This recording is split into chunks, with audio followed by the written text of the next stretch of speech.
Hello सा खमागणी राम जी राम। मैं घूमर राठौड़ और हम इस चैनल पर बात करते हैं प्रभु राम की और प्रभु राम के भक्तों की। तो मैं इस चैनल पे आपको सबसे पहले बताना चाहती हूँ, प्रभु राम की दया से तो सभी परिचित ही हैं। हमारे जो राम जी हैं वो बहुत करुणा सागर है। वो भक्त के किसी भी अपराध को नहीं गिनते हैं, लेकिन उनकी छोटी सी सेवा भाव को भी वो देखो, भक्त के अपराध को तो वो कण के बराबर भी नहीं गिनते और उनकी सेवा को एक मेरु पर्वत के समान मान लेते हैं। तो आपको पता ही है, हमारे प्रभु बहुत करुणा सागर है। वो किसी भी अपराध को भक्त के समान आसानी से कर देते हैं। लेकिन आप ये नहीं जानते होंगे, जितने प्रभु हमारे राम दयालु हैं उनसे कहीं गुना ज़्यादा हमारी माता सीता उनसे भी अधिक दयावान है। तो ये कैसे हैं मैं आपको आज बताती हूँ। आज कीट पर्यंत लो सबकी सुने पुकार, दीन बंधु दातार प्रभु। जैसे देखो, बात ऐसी है, हमारे जो प्रभु राम है ये मतलब करुणा के सागर है।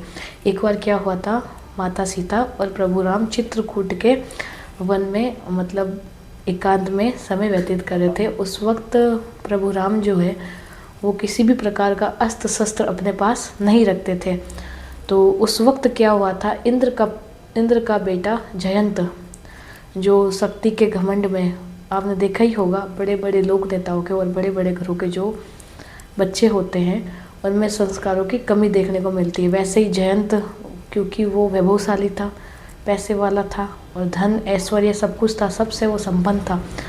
संपन्नता तो हर किसी को मिल जाती है, लेकिन संपन्नता को पचाने का गुण हर किसी में नहीं आता है। तो क्या हुआ था, प्रभु राम जब वहाँ पे मतलब प्रभु राम सीता माता की गोदी में मतलब लेट के विश्राम कर रहे थे। उस वक्त सीता माता उनकी सेवा में थे। उस वक्त क्या हुआ था, प्रभु राम तो गहरी निद्रा में थे। उस वक्त जयंत ने मतलब माँ सीता के वक्ष स्थल पर उनके चरणों में गहरा प्रहार किया अपनी चोंच बनकर कोवे से।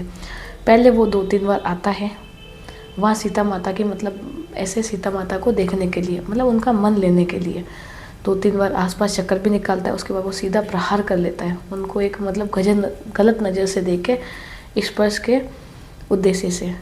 पर आपको पता ही है कि मतलब हमारे प्रभु का जो गुस्सा है वो गुस्सा भी बहुत है। मतलब अगर वो दयावान है तो उनके गुस्सा से, प्रकोप से भी आसानी से कोई बच नहीं पाता है।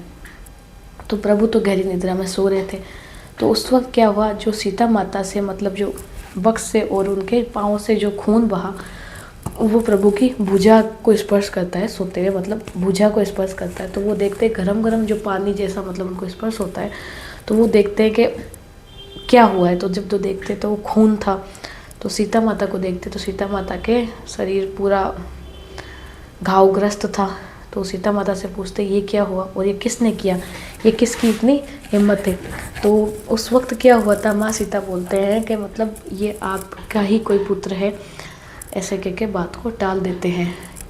तो प्रभु राम ने कहा ये जिसकी भी ज़रूरत है, ये उसने पुत्र जैसा करते हुए नहीं किया है, उसने बहुत बड़ा अपराध किया है और मैं उसे क्षमा नहीं कर सकता।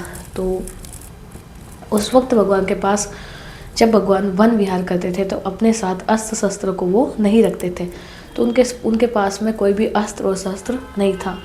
तो प्रभु राम के पास तो था नहीं। तो उन्होंने क्या किया, वहाँ पास में एक तिनका पड़ा था, उस तिनके को ब्रह्मास्त्र के रूप में आदेश देके उस जयंत की तरफ फेंक दिया।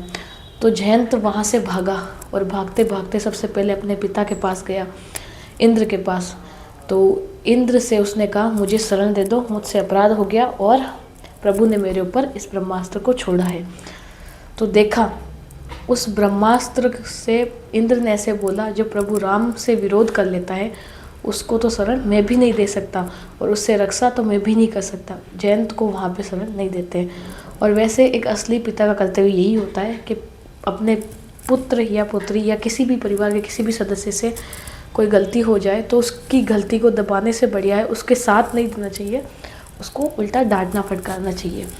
वैसे ही देवराज इंद्र ने उनका कोई सपोर्ट नहीं किया। फिर वो वहाँ से जाते हैं और ब्रह्मलोक में जाते हैं। ब्रह्मलोक में जाके ब्रह्मा जी से सहायता मांगते हैं, लेकिन ब्रह्मा जी ने भी उनको इनकार कर दिया कि जो राम से द्रोह करता है उसकी रक्षा तो मैं भी नहीं कर सकता। और उन्होंने भी अपने तीनों मुँह जयंत से मोड़ लिए।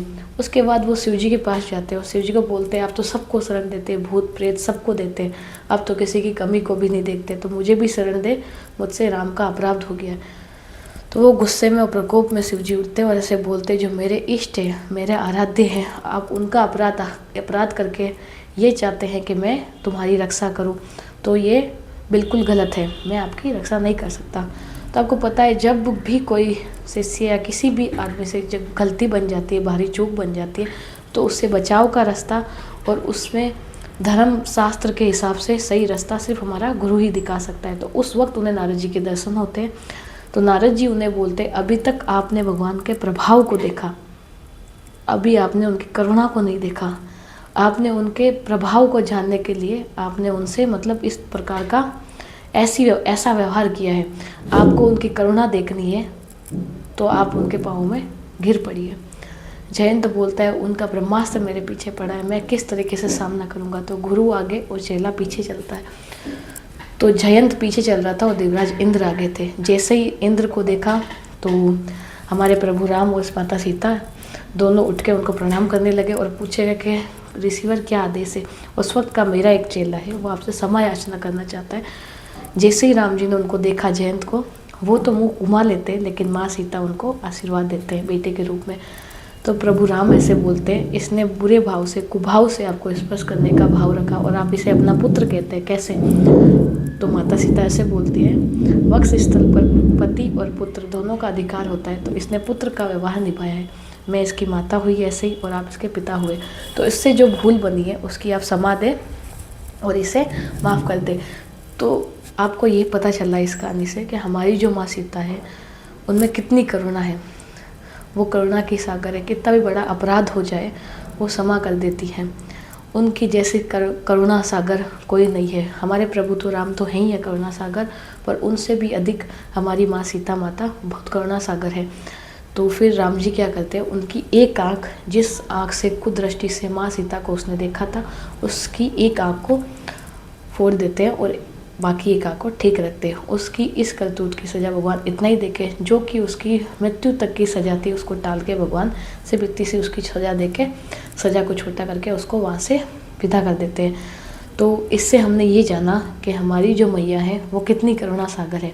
अब राम जी की करुणा के बारे में तो सब जानते ही हैं और सुनते ही आए हैं, लेकिन आज मैंने माँ सीता के करुणा के बारे में आपको छोटा सा बताया है। कल हम और ऐसी वीडियो लेके आएंगे भक्तों के बारे में, हमारे प्रभु राम के बारे में।